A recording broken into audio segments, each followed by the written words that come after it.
আসসালামু আলাইকুম, কেমন আছেন সবাই? আশা করি সবাই ভালো আছেন। আলহামদুলিল্লাহ, আমিও আল্লাহর রহমতে খুব ভালো আছি। বেশ কিছুদিন আগে আমার বাড়ির পাশের হাট থেকে আমি এই বাজিগর জোড়াটাকে কিনেছিলাম, কিন্তু তাদের আমি কোনো উন্নতি দেখতে পারতেছি না। এখানে ছেলে মেয়ে কনফার্ম আছে কি না আমি সেটাও বুঝতে পারতেছি না। যেহেতু যার কাছ থেকে কিনেছিলাম সে আমাকে বলেছিল যে এখানে ছেলে মেয়ে কনফার্ম করা আছে, কিন্তু ওদের আচার আচরণে বা ইয়াতে আমি বুঝতে পারতেছি না যে এখানে ছেলে মেয়ে কনফার্ম আছে কি না। তাদের কাছ থেকে কিনে নিয়ে আসার পর থেকে আজকে তাদের বয়স হচ্ছে 4 মাস।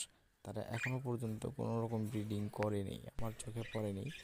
তো আমি বুঝতে পারছি না যে এখানে অ্যাকচুয়ালি ছেলে মেয়ে কনফার্ম আছে কি না। যদি ছেলে মেয়ে কনফার্ম থাকে তাহলে আপনারা একটু প্লিজ, কেউ যদি চিনে থাকেন বা জেনে থাকেন পাখি সম্বন্ধে, তাহলে আমাকে একটু দয়া করে জানাবেন। যেহেতু আমি কখনো পাখি এর আগে কিনিনি, এই কারণে আমার অভিজ্ঞতাও নেই। যদি আপনারা জেনে থাকেন একটু দয়া করে জানাবেন প্লিজ। ধন্যবাদ।